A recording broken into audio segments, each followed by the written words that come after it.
Hermanos, muy buenas noches. En este momento voy a empezar la reunión.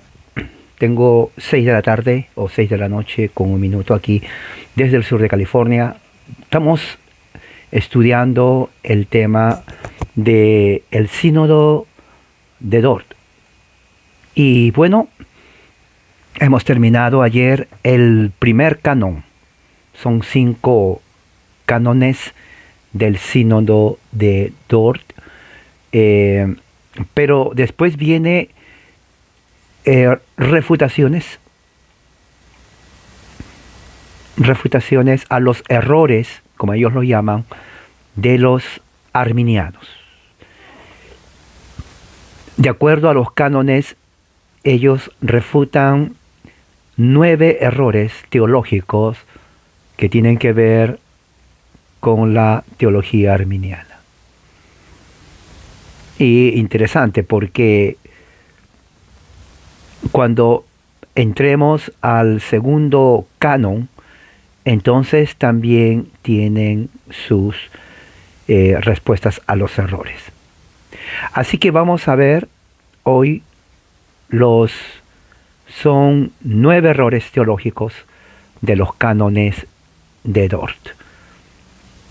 Ojalá que tengamos tiempo de poder cubrir los 9 puntos. De lo contrario, se va a continuar más adelante, pero voy a avanzar hasta donde podamos.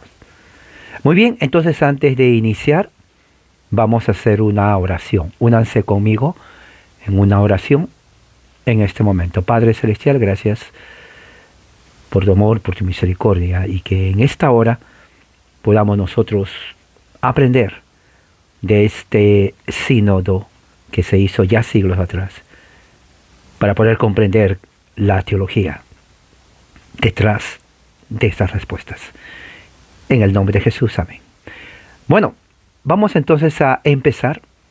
Se llama rechazo, ¿no? De los errores que han perturbado por un tiempo a las iglesias neerlandesas o holandesas, incluyendo de Bélgica. Habiendo expuesto entonces la enseñanza ortodoxa acerca de la elección y reprobación, que son 18 temas, ahora el sínodo va a rechazar 9 errores teológicos de los remonstrantes o voy a ponerlo aquí también en Facebook, el primer error y la explicación por qué es considerado error. Ahora, muy bien. Ok, aquí está.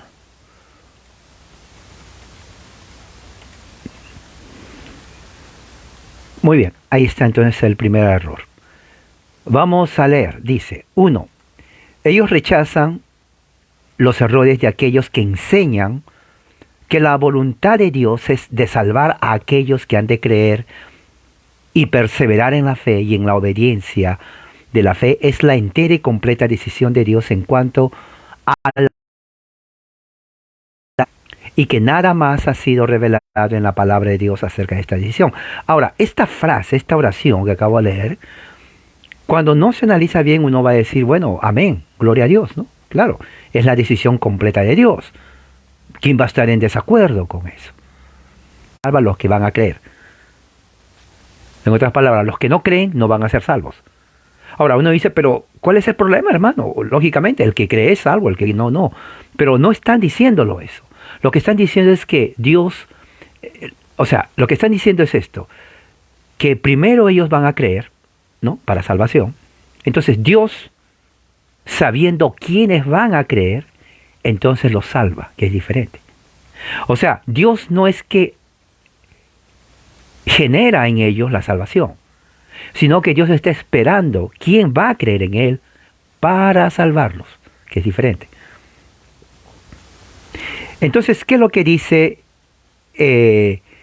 los teólogos del sínodo de Dort? Dicen esto: ellos engañan al incauto, ¿se dan cuenta? Y contradicen claramente la Santa Escritura. Ellos engañan al incauto y contradicen claramente la Santa Escritura en su testimonio de que Dios no solo desea salvar a quienes creen, sino que también ha escogido, esta es la parte fundamental, ha escogido desde la eternidad a cierta gente en particular, a quienes, en lugar que a otros, Él, Dios, les concede a su tiempo fe en Cristo y perseverancia. Como dice la Escritura, he revelado tu nombre, o sea, Dios, Jesús, he revelado tu nombre a los que me diste, Juan 17:6. O sea, fíjese, en Juan 17:6, por ejemplo, en ese pasaje, Jesús le dice al Padre, Padre, tu nombre yo lo he revelado no a todos, sino a los que me diste. ¿Ok? Ahora, yo quiero que entiendan bien esto. A ver, ¿cómo puedo poner un ejemplo? A ver, aquí tengo... A ver, este es un grupo de marcadores. ¿Ok? Esta es la humanidad. El Padre escoge a ellos de este grupo y se los da al Hijo. Entonces lo que Jesús dice, Padre, a los que tú me diste, o sea, a ellos, no a ellos, sino a ellos, yo he revelado tu nombre. ¿Ok? Esta es la humanidad entera, supongamos, todo. Entonces Dios de la humanidad entera agarra a dos, ¿no? Un ejemplo, se los da al Hijo. El Hijo los recibe y le dice, Padre, a los que tú me diste, que son ellos, no a ellos, sino a los que tú me diste, yo les he revelado tu nombre. Ellos no, porque el Padre solamente le dio estos a Jesús. Ahora, eso es la elección. ¿Qué más dice? Dice, así también, todos los que estaban destinados para vida eterna, o sea, vamos al concepto otra vez, supongamos que esto sea toda la humanidad. Dios predestina que estos dos sean predestinados para la vida eterna. O sea, quiere decir que cuando alguien le predica el Evangelio, de todo este grupo, los que van a creer no son todos, son ellos, porque ellos fueron predestinados para vida eterna. Ellos no. Y luego dice, y nos escogió antes de la fundación del mundo. Quiere decir, antes que Dios los cree, esto es algo que va más allá de la mente, porque alguien dice, ¿cómo Dios va a elegir a algo o a algunos que no existen? Es como que si alguien le dice a usted, escoja su carro. ¿Mi carro? Sí, escoja. ¿Cuál? No, usted escoja. Dígame qué color quiere. Oh, bueno, pero no hay carro. No, usted escoja su carro. Ok, no, yo quiero ese carro que está ahí color rojo. Pero el carro no está. O sea, ¿me entiende? O sea, no hay sentido de escoger algo que no hay, porque hay que mirar, ver, bueno, yo escojo esto. En el caso de la elección es diferente. Dios escoge antes de la creación. Ahora, esto es algo increíble, porque dice, ¿cómo es posible que Dios escoja si ni siquiera los creó? ¿Se ha puesto a pensar usted eso? Porque primero Dios crea la tierra, el universo, y luego crea a los humanos. Aquí está diciendo que antes de la creación del mundo, Él nos predestinó. Ahora, póngase a pensar, ¿cómo es que... ¿cómo nos predestina si no nos creó en ese momento? Bueno, Él es Dios. Por definición, Dios puede hacer aquello que uno como humano no puede hacer. O que su lógica no va más allá. Porque en la lógica humana es, primero hay que crear y luego escoger. Bueno, Dios no actúa bajo esas reglas. Eso es interesante. Entonces, el error primero es enseñar que Dios salva a aquellos, que la voluntad de Dios es salvar a aquellos que van a creer y perseverar. O sea, en otras palabras, si Dios sabe que uno no va a creer, no lo va a salvar.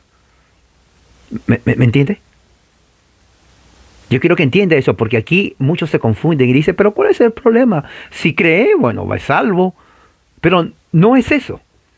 Porque la Escritura no dice que Dios salva a los que van a creer, sino que Dios no solamente desea salvar a quienes van a creer, sino que Él los escoge para que crean.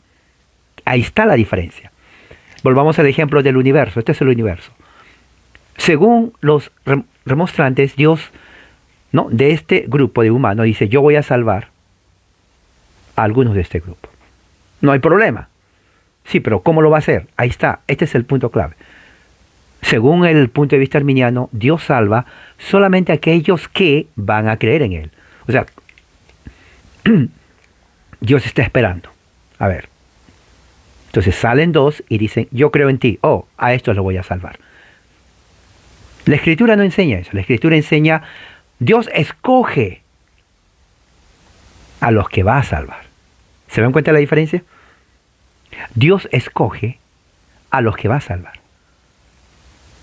Entonces, como hemos estudiado en los artículos anteriores, y al resto los pasa por alto. Ahora, muchos dirán, bueno, pero eso es injusto. ¿Cómo es que, o sea, Dios está discriminando? En cierto sentido, sí. Pero no es una discriminación en el sentido de que, bueno, basado en mérito, porque en realidad nadie es mejor que otro en la elección de Dios. O sea, Dios no nos escoge porque, bueno, tú eres más inteligente o tú te ves bien, cara de salvo, a ti te voy a salvar. No. Es por su santa y soberana voluntad que Él hace eso. Santa y soberana voluntad. Porque así lo dice. Entonces, como respuesta al error arminiano,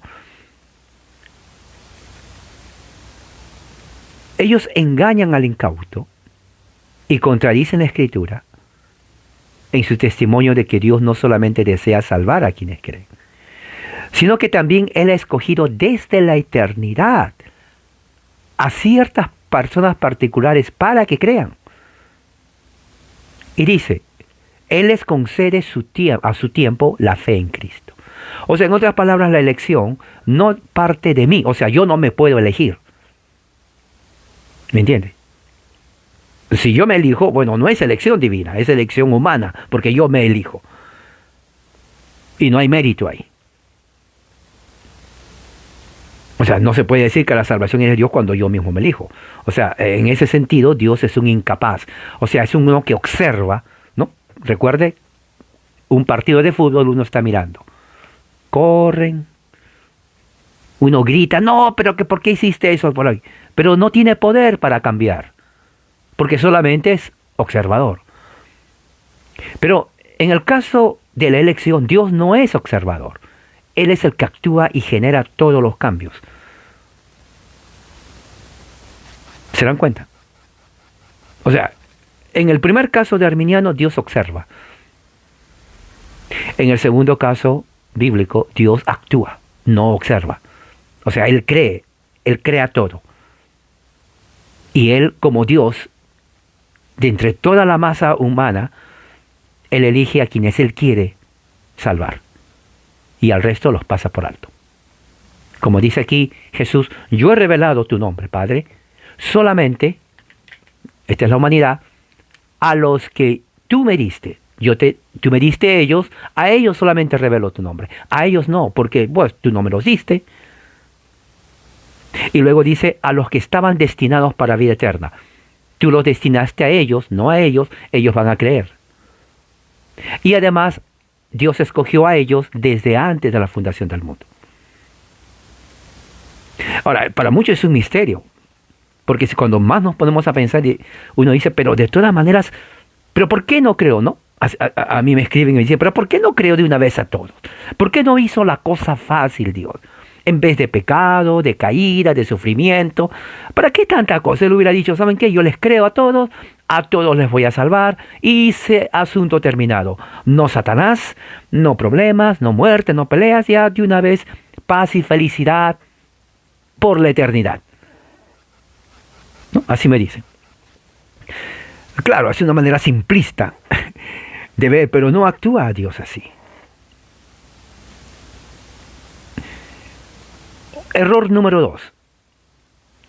Rechazan Los errores de aquellos que enseñan que la elección de Dios para la vida eterna es de muchos tipos. Una general e indefinida, otra particular y definida, y que esta última puede ser incompleta, revocable, condicional o bien completa, irrevocable y absoluta. Así también que enseñan que hay una elección para la fe y otra para la salvación. De manera que puede haber una elección para la fe que justifica, aparte de una elección incondicional para la salvación. Porque esto es una invención de la mente humana, inventada al margen de las Escrituras, que distorsiona la enseñanza acerca de la elección y rompe la cadena de oro de la salvación. ¿Cuál es la cadena de oro de la salvación? Una vez alguien me dijo, hermano, ¿cadena de oro? Yo quiero esa cadena, me dice. Yo quiero esa cadena de oro. Bueno, le digo, ok, te voy a dar esa cadena de oro. Y aquí está la cadena de oro.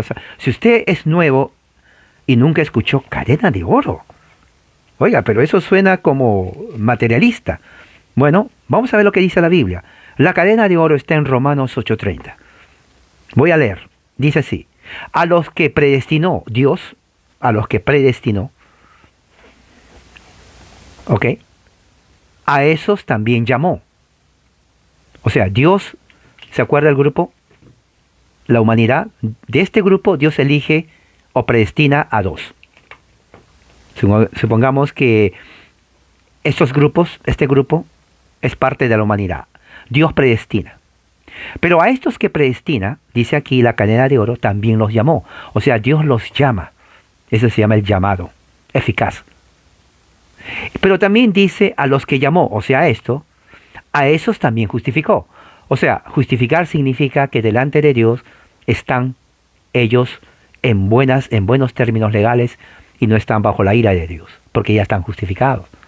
O sea, lo que está diciendo por el momento es que nadie que a quien Dios llama no va a ser justificado. Todo aquel que es llamado por Dios es justificado y todo aquel que es justificado ha sido predestinado. O sea, Dios no predestina, digamos, a 3 y al final solamente llama a 2. Oiga, si usted le predestinó a él y ¿por qué no lo llamó? No existe eso. O sea, el mismo grupo de personas que él llama son predestinados y son justificados. Y dice aquí, y a los que justificó, también glorificó. Ahora, si Dios los predestinó, si Dios los llamó, si Dios los justificó, bueno, sería ilógico que de este grupo solamente uno sea glorificado. La pregunta es, ¿cómo glorifica uno y qué pasó con este? No, no es así. El mismo grupo de personas que él predestina, llama, justifica, también los glorifica. Ahora, esto tiene que ver muy importante, porque según los arminianos rechazaban eso, ¿no? Ellos enseñaban que en la elección Dios tiene diferentes tipos de llamados, ¿no? Uno un llamado general, otro un llamado indefinido, otro un llamado particular, definido, algo incompleto, algo que era revocable, o sea, hacían una confusión que al final uno decía, ¿seré yo llamado o no seré llamado? Y si soy llamado, ¿Dios va a revocarme? ¿Me va a quitar ese llamado o me va a abandonar o qué es lo que pasa? Pero sin embargo, como estamos viendo en la cadena de oro, Romanos 8:30, no es así. Dios predestina y a los que predestina los llama. A esos que llama, Dios los justifica. Y a esos que justifica, Dios los glorifica. Ahora, interesante porque Jesús mismo dice, acabamos de leer en Juan 17, yo he revelado tu nombre solo a aquellos que tú me diste. Y alguien podría decir, un momento, ¿Dios no le importa el resto de la humanidad? ¿No? Muchos me escriben, tu Dios es un Dios injusto, discrimina. ¿Por qué solamente salva a unos y a otros no? ¿No? Siempre los humanistas tratan de culpar a Dios. No soy salvo, una vez, más de uno me han dicho. Yo no soy salvo porque Dios no me escogió. Pero no tiene sentido, porque el que no es escogido no tiene conciencia de ser salvo. ¿Me entiende? O sea, el que no cree y no es escogido, ¿qué conciencia va a tener de no creer? No hay sentido. Pero en su sabiduría, en su voluntad, en su beneplácito perfecto, Dios escoge a los que Él quiere. para vida eterna y no los desamparará. De ahí viene el concepto de que la salvación no se pierde. Y obviamente la salvación no se pierde. Déjame leerle algo muy importante referente a esto. Esto es lo que dice Jesús en Juan 17. Tú eres el único Dios verdadero y tú quieres que te conozcan a ti y a mí, Jesucristo. Tú me enviaste a mí. Cuando estaba en la tierra yo te glorifiqué, Padre, y terminé la obra que me diste. Tú me diste una misión, ya lo terminé. Ya cumplí al pie de la letra todo lo que me diste. Ahora que ya cumplí todo, ahora quiero que otra vez me glorifiques. La kenosis. ¿Se acuerdan de la kenosis? Jesús deja su gloria para convertirse en ser humano. Hecho semejante a hombre, y estando en la condición de hombre, se negó a sí mismo, se vació. Y estando en la condición de siervo, hecho semejante a los hombres, se humilló hasta lo sumo, hasta la muerte de cruz. Es increíble cómo Filipenses habla acerca de la kenosis.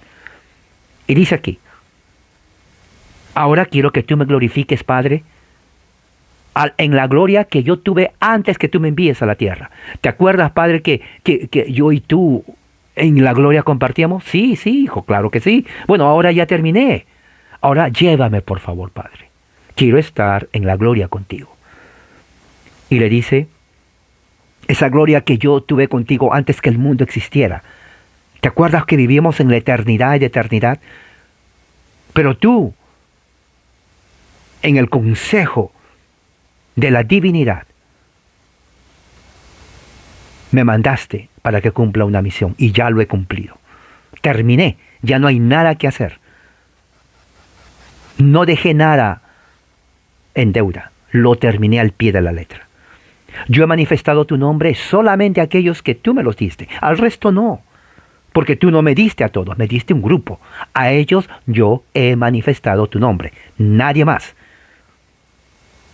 Ahora, estos hombres, tú los escogiste del mundo. Eran tuyos, tú me los diste a mí. ¿Y sabes qué? Guardaron tu palabra. Ahora, ellos han conocido que tú me has enviado. Ahora recién se dan cuenta que tú me enviaste. Antes no, antes estaban confundidos. ¿No? Porque yo les he dado las palabras que tú me dijiste. Y las recibieron y entendieron que en verdad salí de ti. Padre, yo ruego por ellos. Pero yo no ruego por el resto del mundo. Yo no te voy a pedir que los salves al resto. Solamente yo ruego por los que tú me diste. Nadie más. El resto no. Solamente por el grupo que me diste. ¿Por qué? Porque son tuyos. ¿Y sabes qué, Padre? Lo que es tuyo es mío. Y lo que es mío es tuyo. Y he sido glorificado en ellos, no en el mundo, no en el resto. Ellos están perdidos. Ellos no son de nosotros, solamente el grupo que me diste. Ahora, esto es muy importante, porque esto nos indica la elección de Dios. Y esto era lo que los arminianos estaban atacando. 3. Rechazan a aquellos que enseñan que el propósito y buena voluntad de Dios, que la Escritura menciona en su enseñanza de la elección, no consiste en que Dios escoja a cierto grupo de gente en particular en lugar de otros. ¿Ok? Sino que consiste en que Dios escoge de todas las condiciones posibles, incluyendo las obras de la ley, o de todo el orden de cosas, el acto intrínsecamente indigno de la fe, así como la obediencia imperfecta de la fe como condición de salvación. Lo que significa que de gracia Dios desea considerar esto como perfecta obediencia y que lo considera como digno de la recompensa de la vida eterna. Pero este es un gran error, pernicioso, pues hace ineficaces la voluntad de Dios y los méritos de Cristo. Y a causa de indagaciones inútiles, la gente se aleja de la verdad de la justificación inmerecida y de la simplicidad de las Escrituras. Además, afirman que el apóstol miente cuando dice: Dios nos salvó y nos llamó a una vida santa, no por nuestras propias obras, sino por su propia determinación y gracia. Nos concedió este favor en Cristo antes del comienzo del tiempo. Eso está en 2 Timoteo 1:9. Ahora, pero ¿cuál es el problema en este tercer error? El problema está en que ellos dicen que el propósito y la buena voluntad de Dios no consiste en que Dios escoja a cierta gente en particular, sino más bien que Dios escoge de todas las condiciones posibles, incluyendo las obras de la ley. ¿Qué significa eso? Que inclusive aquellos que quieren ser justificados por la ley, Dios los toma en cuenta. Cuando en realidad la Biblia mismo, Pablo enseña, dice que por las obras de la ley nadie va a ser justificado.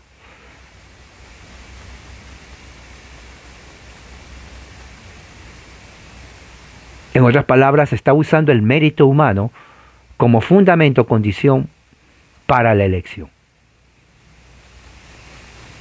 Los teólogos de Dort dicen que no, esto es un error pernicioso, porque la voluntad de Dios es considerada ineficaz, y también los méritos de Cristo. La gente se aleja de la verdad, de la justificación inmerecida, de la simplicidad de las Escrituras. Ahora, cuando dicen simplicidad de las Escrituras, ¿qué es lo que quiere decir? Esta es una buena pregunta. Ahora, tengo aquí, esto es un tema que ya lo había pensado hablar. Cuando dice de la simplicidad de las Escrituras, está hablando de lo que la Biblia enseña acerca de Dios. La simplicidad divina. ¿Qué es simplicidad divina? La simplicidad divina es una doctrina bíblica acerca de la naturaleza o esencia de Dios. En pocas palabras, la simplicidad de Dios significa que Dios no está compuesto de partes. Él es un Dios y esta unicidad y unidad se extienden a través de toda su esencia. Cuando decimos que Dios es simple, no lo decimos de una manera que contradiga su majestad, eternidad, omnisciencia, omnipresencia o cualquier otro atributo que se encuentre solo en Dios. Simplemente queremos decir que Dios no es un ser compuesto de partes. El ser de Dios no se basa en una colección de cosas, ya sean materiales o inmateriales. La doctrina bíblica de la simplicidad de Dios está relacionada con otra doctrina bíblica. Esa doctrina bíblica se llama la doctrina de la aceidad. ¿Qué es la doctrina de la aceidad? La doctrina de la aceidad es la cualidad del ser que existe por sí mismo y que posee en sí mismo el principio de la existencia. La aceidad de Dios describe que Dios, como Dios viviente, no deriva su vida de otra persona o de alguien más. Él no depende de nada ni de nadie para su propia existencia. Jesús describe esta verdad en Juan 5:26 cuando dice: porque como el Padre tiene vida en sí mismo, así también ha concedido al Hijo, o sea Jesús, tener vida en sí mismo, o sea, la divinidad de Jesús, porque es el Hijo. O sea, tanto el Padre como el Hijo tienen vida en sí mismo, no dependen de alguien o de algo fuera de ellos para vivir. Por eso que ellos son imperecederos, ellos no mueren, Dios no puede morir. Es inconcebible tener un Dios que diga, bueno, Dios ya se va a morir. Entonces no es Dios. Por definición, Dios no muere. Por definición, Dios tiene vida en sí mismo. Nosotros no, por eso que morimos. No, muchos dicen, bueno, pero el hombre tiene vida en sí mismo. Bueno, depende a qué se diga. Se refiere en el sentido que esta es mi vida y tu vida separados de otros, tal vez en ese sentido sí. Pero no poseemos vida de sí mismo. Si lo poseeríamos, nunca moriría nadie. Ni usted moriría, ni yo, ni nuestros abuelos, ni nuestros padres. Nadie hubiera muerto. Estuvieran aquí el mundo repleto de seres humanos porque tuvieran vida en sí misma. Pero no tenemos vida en sí mismo. Por eso que nuestra vida es frágil. En un segundo, ahorita, en un segundo, mientras estamos hablando, hay gente que está muriendo. Y obviamente, muerte implica que no va a volver a vivir. En un minuto, alguien va a morir. No sabemos cuándo, no sabemos quién. En 5 minutos, alguien puede morir. Porque no tenemos vida en sí mismos. O sea, no poseemos vida propia. Eso es la verdad. ¿Usted ha pensado en eso? Pero Dios, por la doctrina de la aceidad, Él tiene vida en sí mismo. Esto es muy importante que se tenga en cuenta. Ahora, cuando dice aquí, en cuanto a la simplicidad de las escrituras, está hablando justamente de que la escritura es inspirada por Dios. O sea, no es cualquier escritura humana, de un cuento o una fábula, ¿no?, que el hombre puede escribir. Pero la escritura es de Dios. Dios, por naturaleza, en esencia,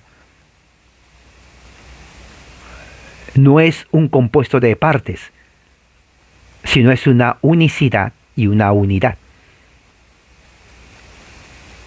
Y eso no contradice su majestad, como dice aquí. Pero también está ligada a la otra doctrina de la aceidad, que Dios tiene vida en sí mismo. Jesús mismo dijo, ¿no? Por ejemplo, si cuando vamos al mismo libro de Juan, en el capítulo 4, dice,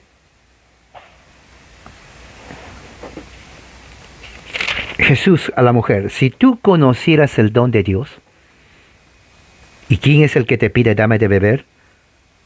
Tú le habrías pedido a él, dame de beber. ¿Y sabes qué? Él te hubiera dado agua. Claro, la mujer no entendió allí. Se dan cuenta cómo inclusive aún en esos tiempos lo que es metafórico no se entiende, porque la mujer le dice, pero no tienes con qué sacarla. Jesús estaba ahí.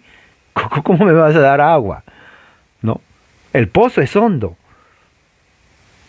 ¿De dónde pues tú tienes esa agua viva? Le dice la mujer, como poco sarcástica la mujer. ¿Acaso tú eres mayor que nuestro padre Jacob, que nos dio este pozo, del cual él mismo tomó agua y sus hijos y sus ganados? O sea, la mujer trató de ser más inteligente que Jesús. Pero Jesús le dice, todo el que bebe esta agua volverá a tener sed. Obviamente, ¿no? Eso pasa, usted sabe, supongamos que en este momento usted tiene sed, va, se toma un vaso de agua, se calmó, pero tal vez en una hora dice, oh, tengo más sed. O sea, usted puede tomar las aguas que usted quiera, pero va a volver a tener sed. Jesús dice, pero el agua que yo le doy. Ahora, aquí entra ya la parte que Jesús no está hablando realmente del agua en sí realidad. Él está usando la figura del agua. Porque le dice, pero el agua que yo le daré, y si toma, nunca más tendrá sed. Entonces, obviamente Jesús no está hablando del agua. ¿Ok? O sea, hay gente que no conoce escritura y dice, mira el agua. Porque ellos creen que porque Jesús dijo agua, no existe agua espiritual. Esa es una figura retórica que Jesús habla o usa para dar a conocer una realidad espiritual. ¿Ok? Por eso dice aquí, el agua que yo le daré no tendrá sed jamás. Ahora, oiga, ¿a qué hora se tomó un vaso de agua? ¿Ok? ¿Hasta ahora tiene sed? ¿O nunca más va a tomar sed? Falso, vamos a tener sed. Entonces, ¿de qué está hablando Jesús? Dice, sino que se convertirá en él, en la persona, en una fuente de agua viva. Sabemos que eso es metafórico, no es verdad. Nadie tiene en su cuerpo dentro una fuente de agua viva. Si yo le pregunto a usted, ¿usted tiene una fuente de agua viva? Le pueden hacer rayos X, el doctor le dice, señora, usted no tiene una fuente de agua en su cuerpo. No hay. ¿No? Entonces la mujer le dice, Señor, dame esa agua. Yo no sé si entendió la mujer para que yo ya no tenga sed, ni venga hasta aquí a sacarla. O sea, ahí, para que diga hasta aquí, la mujer todavía no entiende. Porque en su mente está, oiga, si yo voy a tomar agua y no voy a tener sed, ya no tengo que venir aquí todos los días. O sea, me quedo en casita. Señor, disculpe, yo quiero esa agua. Porque yo ya no quiero, ya me cansé. Usted no sabe lo que significa caminar en 45 grados en pleno desierto todos los días. Yo ya estoy cansada de venir. Dame esa agua, Señor, lo necesito. Porque ya no quiero caminar. Ya no quiero, ya me cansé. El sol y todos los días. No sé qué hacer.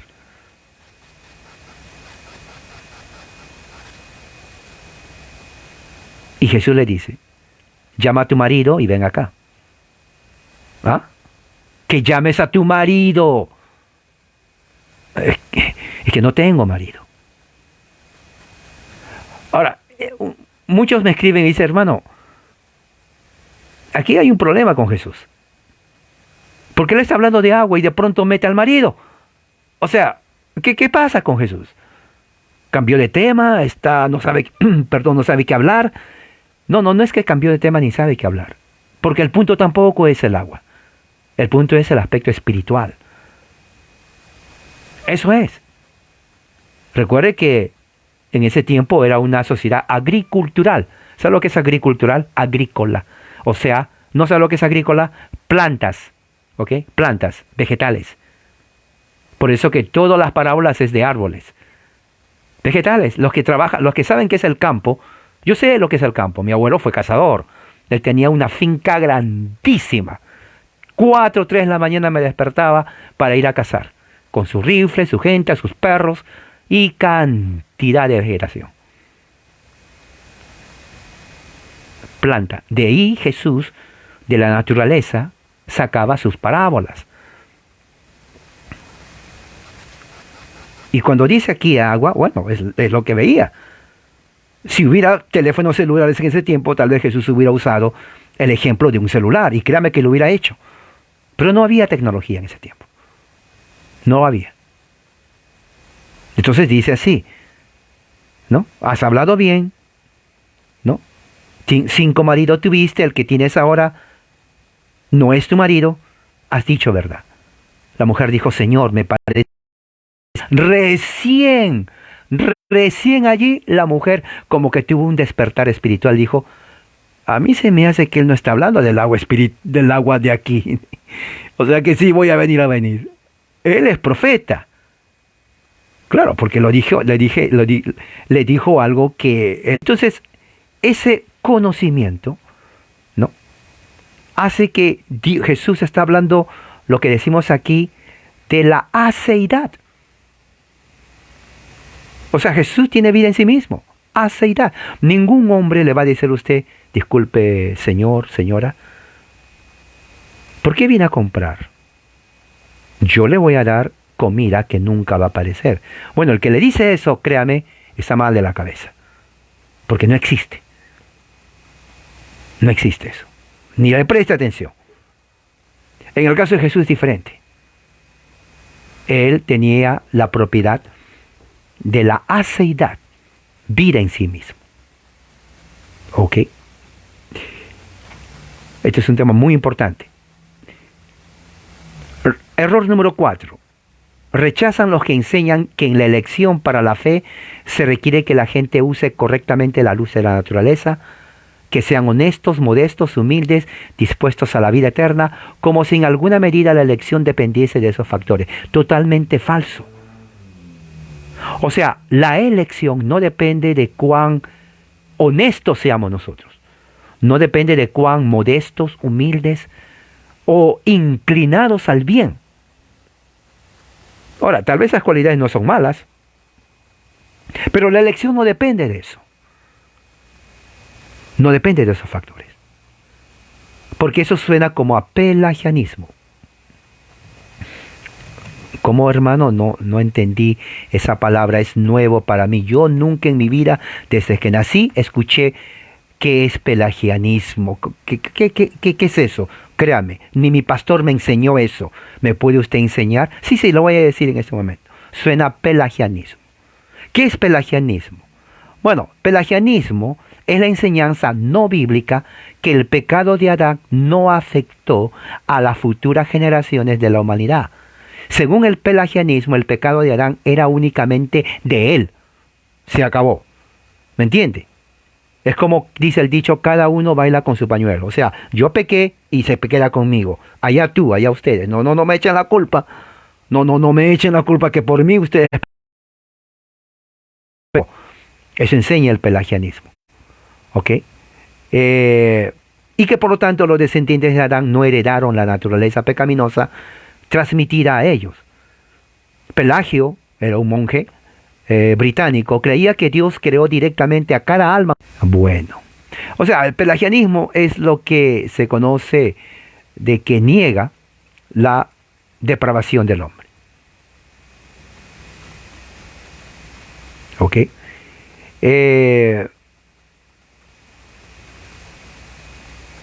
Vamos a ver dónde estamos. Esto es un pelagianismo. Y claramente pone en duda las palabras de Pablo que dice en Efesios 2:3-9. En aquel tiempo, o sea, cuando dice en aquel tiempo, está hablando del tiempo sin Cristo. Todos nosotros vivíamos impulsados por nuestros deseos pecaminosos. O sea, una naturaleza de quebrantar la ley de Dios. Eso es. Siguiendo nuestra propia voluntad. Nuestro libre albedrío caído nos empujaba a vivir así. Esto a estar bajo la gracia de Dios. O sea, hay dos grupos de personas. Los que están bajo la gracia de Dios. Vamos a poner el ejemplo otra vez. ¿No? Hay un grupo, la humanidad. Pero de esta humanidad hay un grupo que está bajo la gracia de Dios. El resto está bajo la ira de Dios. Si está bajo la ira de Dios, Dios no los bendice. Están bajo la ira de Dios. Sería inútil que ellos digan, Señor, te ruego por ellos. ¿Qué vas a rogar si están bajo la ira de Dios? O sea, es tratar de una manera muy altiva y soberbia de decir a Dios, yo soy más bueno que tú, por eso yo oro por ellos. O sea, el que ora para aquellos que están bajo la ira de Dios está demostrando mucha soberbia y arrogancia. Y le está diciendo a Dios que uno es más bueno que él. Y la arrogancia y la soberbia Dios rechaza. ¿Ok? Dice que éramos hijos, objetos de la ira de Dios, pero Dios, que es rico en misericordia, por su gran amor, nos dio vida juntamente con Cristo. Con Cristo. Él nos da vida con Cristo. ¿Se dan cuenta que esto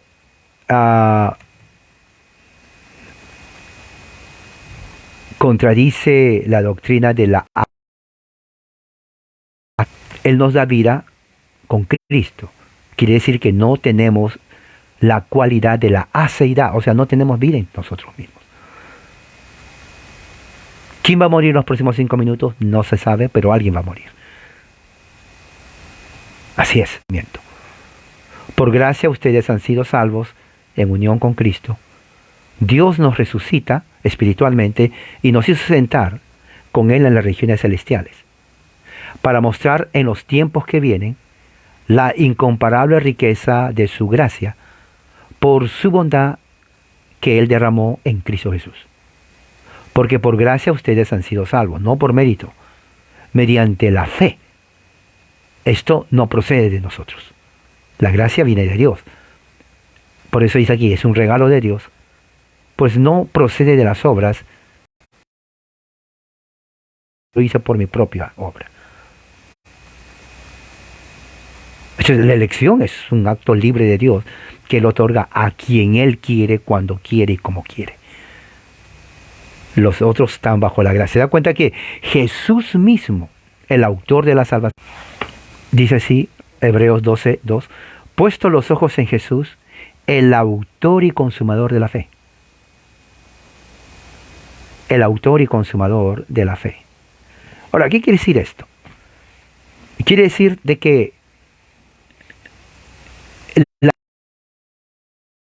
o sea, el que no cree es porque Dios no le dio la fe. Jesús mismo dijo, Padre, yo no ruego por ellos. Mire, el mismo Jesús dijo.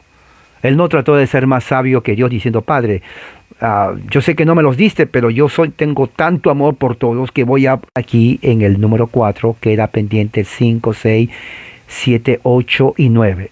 La próxima semana voy a continuar, mañana es viernes, mañana tenemos un tema muy importante, no lo voy a continuar aquí, pero nos vamos a quedar en la refutación número 4.